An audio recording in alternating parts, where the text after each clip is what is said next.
En esta mesa hemos dedicado muchísimas horas a este tema y solo el año pasado creo que superamos todos los límites al momento de analizar y discutir lo ocurrido en el Monumental de Colo-Colo y en la cancha Independiente de Avellaneda.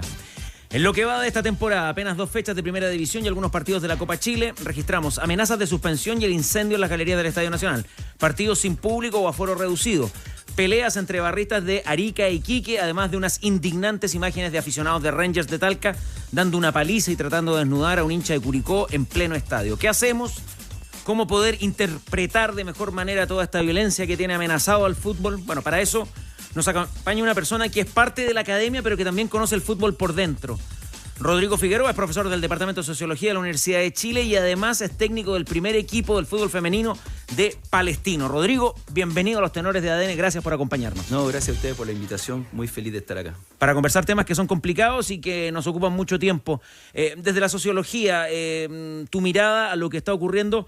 Y hablemos del Chile de hoy, hablemos de, no sé, seguramente tú como académico has tenido que viajar 30 años en el tiempo o más para analizar este fenómeno, pero de lo que está ocurriendo hoy día, ¿cómo lo ves desde tu expertise como sociólogo?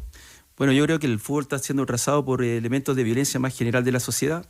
Yo creo que eso ha sido bastante claro, que es un tipo de violencia muy particular, que no necesariamente es una violencia política, sino es una violencia, yo diría, como le he calificado en un momento, de choros, de esquina, que como que se proyecta en la sociedad y todos queremos de alguna manera sacar ventaja en esta cosa muy, muy individual, que el otro entendido más bien como un enemigo, y creo que eso llega también un poquito hacia el fútbol. Pero también hay dinámicas, yo diría, propias del fútbol. Yo creo que la evolución de las barras bravas también hay que mirarla con una perspectiva histórica. Son barras que son muy distintas a lo que era el fenómeno en los 90, y han ido luchando por cosas distintas. Yo diría que hoy día en el presente luchan por mantener el control de los codos, sobre todo las barras más importantes, los clubes más importantes. Y al mismo tiempo hay otro fenómeno que me parece muy interesante, que es cómo esa cultura del aguante de estas barras se ha ido proyectando hacia escenarios que estaban muy alejados. Yo, de hecho, lo he visto hasta en el fútbol rural, los fines de semana, que se reproducen la misma dinámica del bombo, del aguante, de la agresión o de la... Yo diría que una cosa mucho más peligrosa que es negar la presencia del hincha contrario en el espacio estadio. Rodrigo, ¿no? Muy cortito, ¿qué significa el control de los codos? El control de los codos, efectivamente, las barras ejercen un control territorial sobre ciertos espacios del estadio. En este caso, los más ejemplares son los codo sur o codo norte, para las barras más importantes, los clubes más importantes de este país.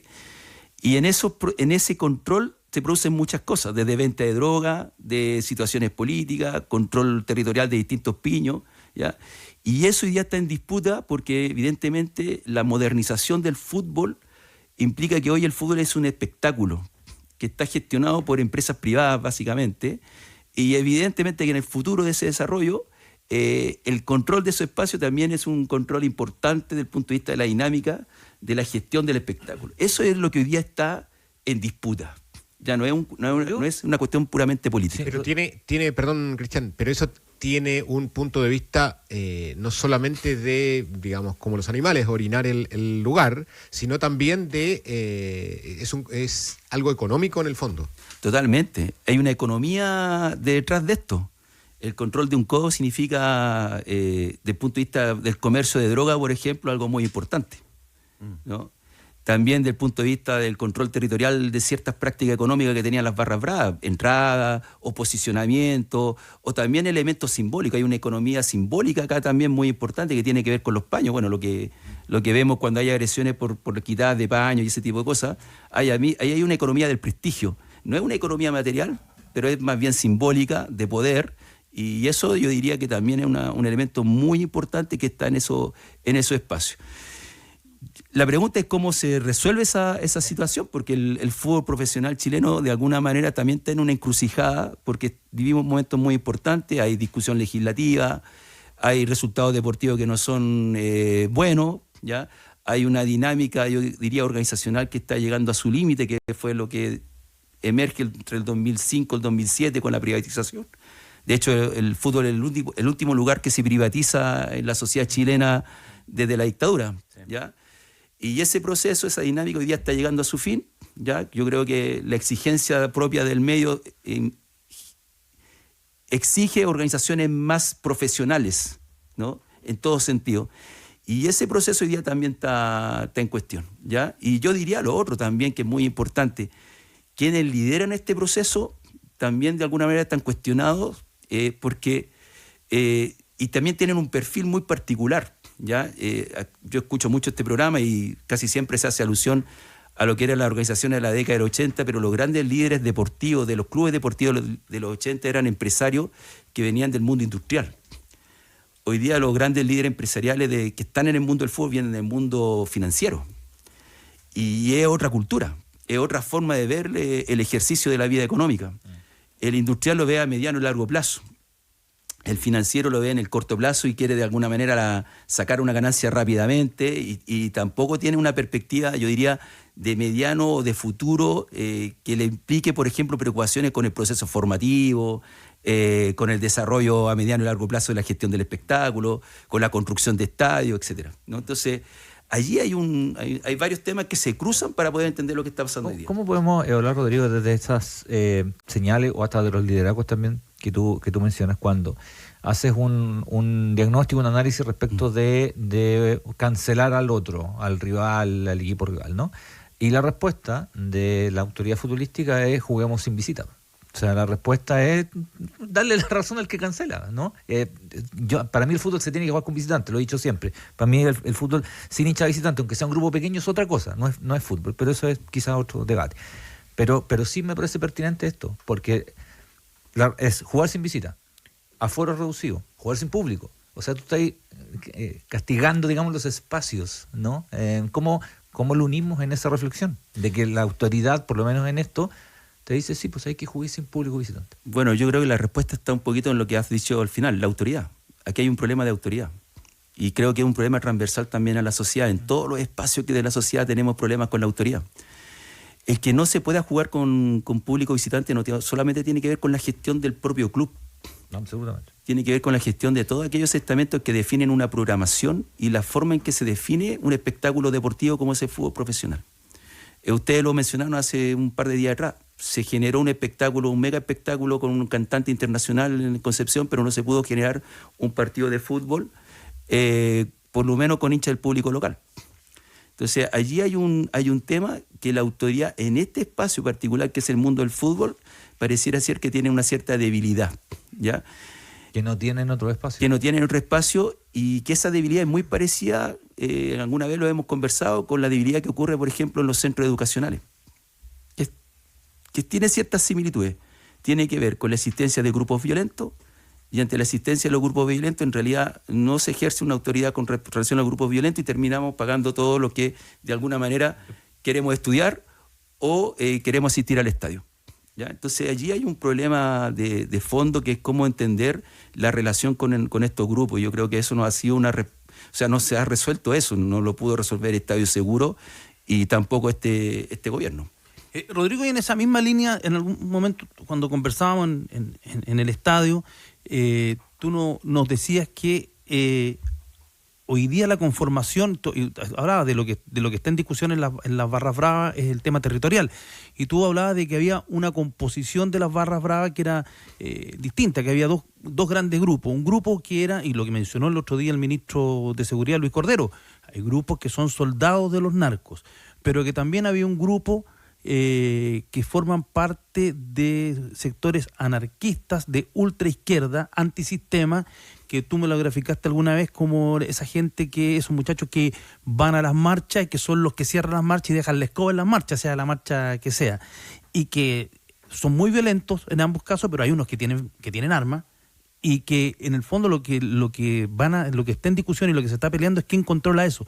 Y eso es muy difícil esa batalla se lleva al estadio, pero también se lleva al traslado al estadio, hacia el estadio y la salida del estadio. Entonces se transforma en un problema de muy difícil solución y que el resto de los ciudadanos, los que vamos al estadio, lo vivimos. Incluso la gente que no va al estadio, que está en un paradero de micro, se encuentra con ellos.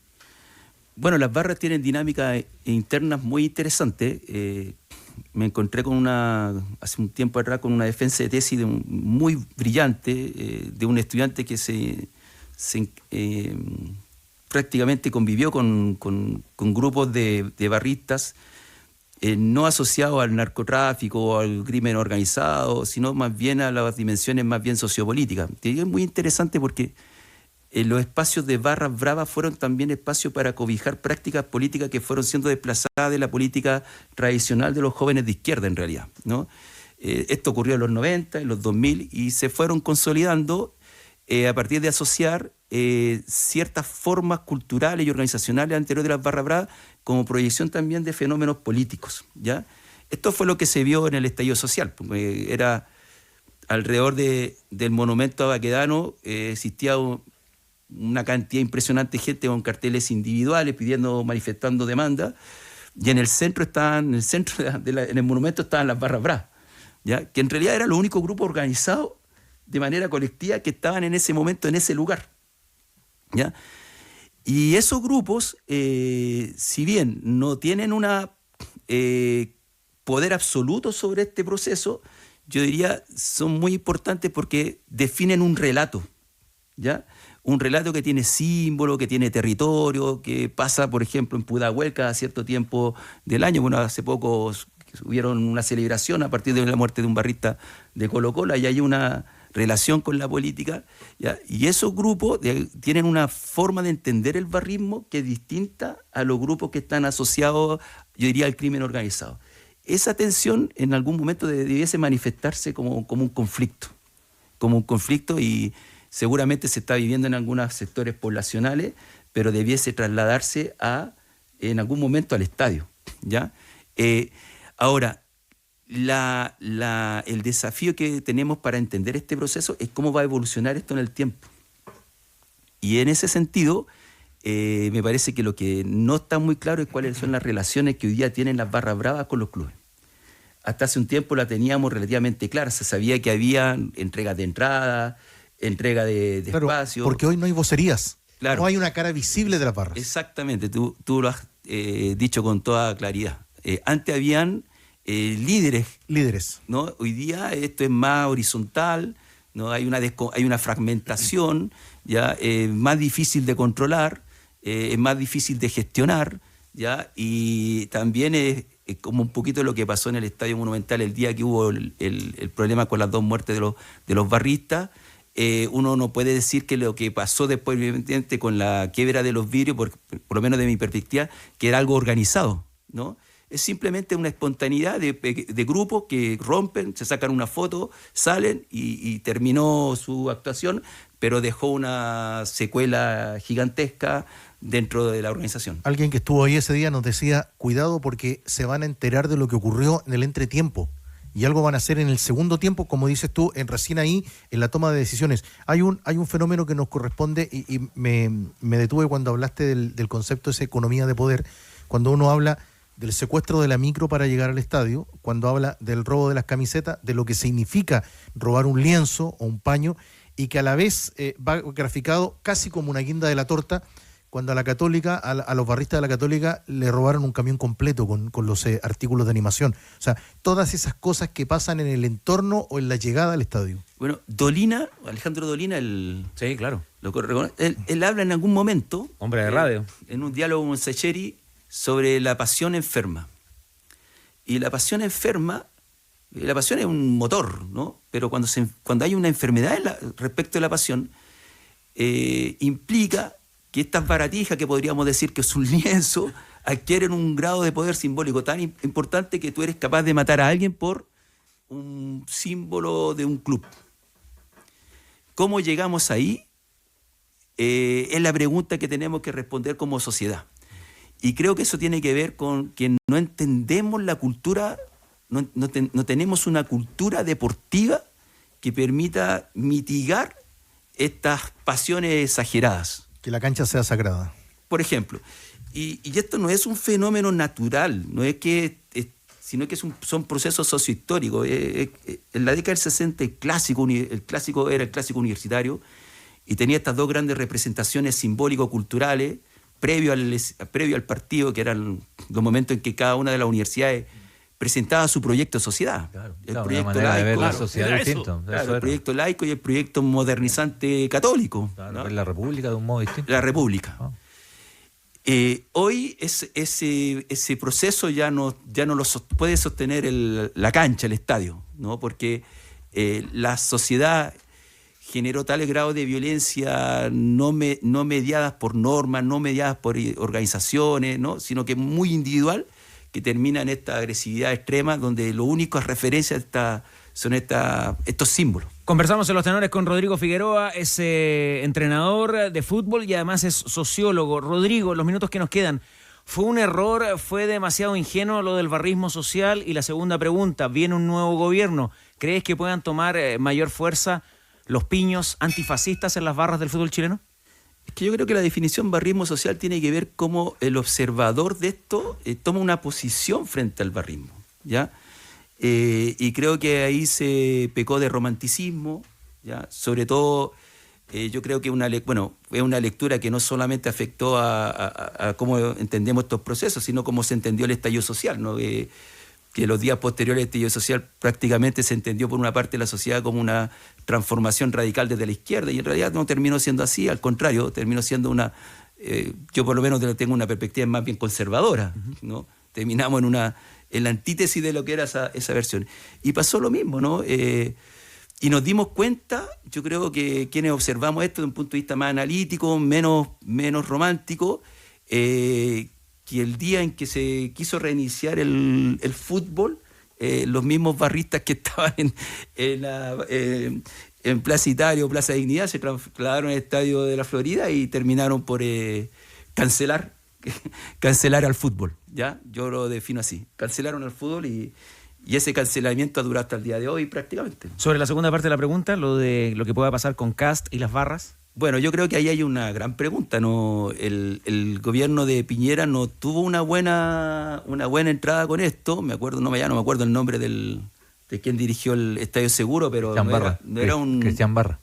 No era primera vez que el Piñera 1. Claro, no era un hombre del fútbol y no era un hombre más bien que estaba preocupado más bien de los temas de la seguridad, que también genera mucho componente mediático, ¿no? Que buscas tu legitimación en ese componente. Y me parece que no tengo muy claro cómo va y desde dónde se va a hacer, si desde el Ministerio de Seguridad o del Ministerio del Deporte. No hay mucha claridad de dónde se va a hacer. Yo lo cierro más bien con dos signos de interrogación y mucha incertidumbre.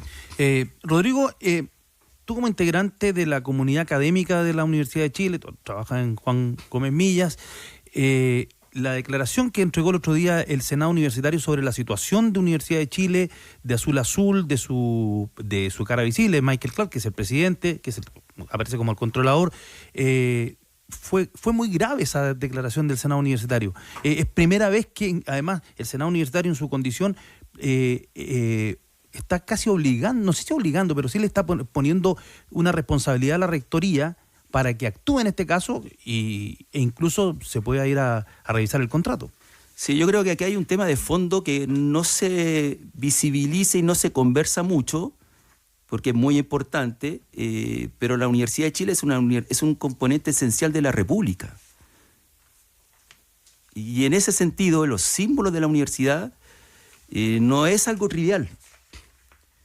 Entonces, cuando ese símbolo, que es la universidad, independientemente de todos los procesos que ocurrieron a partir de la desmantelación de la Corfuch y de la relación con la universidad, cuando ese símbolo es asociado con elementos que tienen que ver con los problemas de los mercados financieros hoy día en el mundo, que tienen que ver con la corrupción, la falta de transparencia, la falta de trazabilidad de las operaciones financieras, etcétera, se ve contaminado con esa situación, me parece que es algo grave, porque es un símbolo de la República. La Universidad de Chile no es una institución cualquiera de la sociedad chilena, ¿ya? Y creo que por primera vez, porque ya está radicado en el Senado, donde están representados todos los actores de la universidad, me parece que ya es una situación importante para ponerle atención. La universidad está viviendo un proceso de reflexión con respecto a esto. Nosotros, como parte de la comunidad de la universidad, académicos, estudiantes, académicos, funcionarios no académicos, de alguna manera ya comenzamos a reflexionar sobre esto, porque evidentemente, independientemente que tenga hoy día el control de Universidad de Chile como club deportivo, expresa algo más allá que los intereses de quienes controlan el club.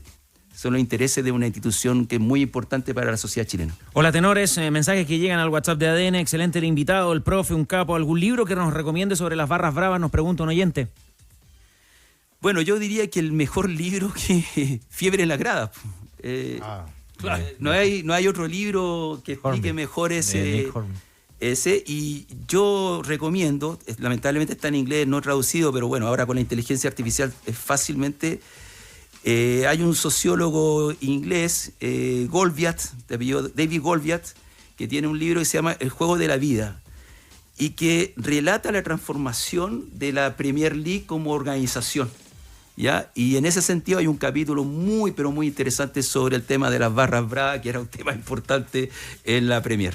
Profe, estuvo ayer en su condición de entrenador de Palestino en la noche alba, ¿cómo le fue? Mal, porque perdimos frente al mejor equipo de Chile, que es Colo-Colo femenino, un equipo notable, que tiene, yo diría, tres características muy importantes. Primero, un proceso que lleva ya 4 años con el mismo grupo, entonces las jugadoras de Colo-Colo están en un nivel físico muy superior al resto de los equipos de la liga.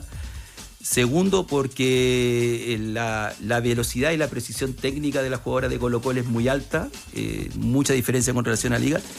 Y tercero, porque yo diría el plus que le dio la entrenadora, que es Tatiele, al equipo ha sido muy importante. Sin embargo, para sus jugadoras me imagino un tremendo orgullo, un desafío jugar ahí en la cancha del Monumental. Un proceso de aprendizaje, como lo dije, bueno, nosotros tenemos un proyecto muy interesante en Palestino. Primer año 2024 era un equipo sub-20 jugando en primera división, hoy día ya el promedio es de 22 años.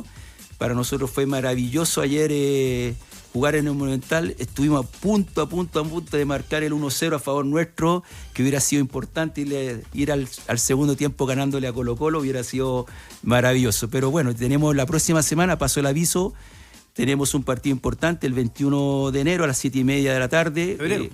Juega Palestino femenino con Colo-Colo femenino por las familias refugiadas de Gaza, que están acá en Chile, y bueno, que la comunidad palestina ha organizado el evento para la próxima semana, y espero que todos quienes puedan ir puedan ayudar a ese momento. ¿Dónde se juega? ¿Y la fecha, reiteremos? 21 de febrero, Estadio Municipal de la Cisterna, a las 7:30, las ventas están a la entrada, y esperemos que exista una maravillosa asistencia para ese momento. ¿Y en esto del fútbol alguna vez tuvo la oportunidad de compartir con el Tiburón Ramos? Fui su asistente técnico en Deportes Concepción, en un Deportes Concepción que era muy distinto al de hoy, pero... ¿Qué categoría estaba en ese entonces? En segunda profesional, pero me parecía en ese momento que esa energía que tiene Deportes Conce para luchar. El otro día vi que estaban entrevistando a Catuto, el utilero de Deportes Conce, lo conocí en esa época y creo que esa entrevista es el fiel reflejo del Conce.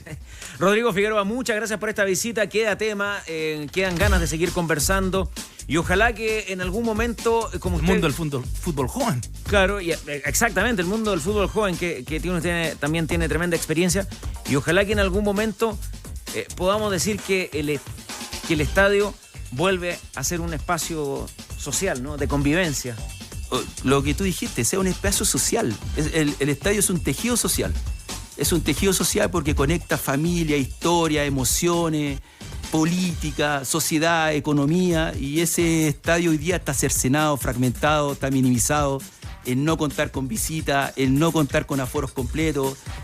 Yo fui a los clásicos y al fútbol de los 90 con 80, 90 mil personas, al fútbol de los 80 con nada doble, donde jugaba Colo-Colo y jugaba Universidad de Chile. Tal cual. Y todos convivíamos sin problema. Y al contrario, de aquella época lo que más recordamos son los grandes jugadores de la cancha.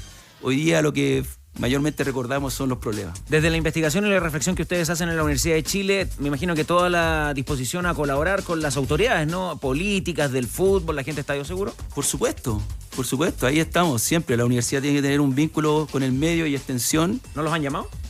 Me llamaron una vez, pero no continuamos esa relación. Pero creo que la academia tiene harto que aportar. Hay muchas tesis sobre barras bravas y hay muchas tesis que también se están haciendo hoy día sobre deporte en general. A propósito de fútbol joven, sobre muchas tesis sobre qué significa competir hoy. Y que creo que los jóvenes ahí estamos al debe. Va a quedar tema para otra visita. Muchas gracias, Rodrigo Figueroa. Se destapa un espumante y tú solo piensas, son 15, son 20, son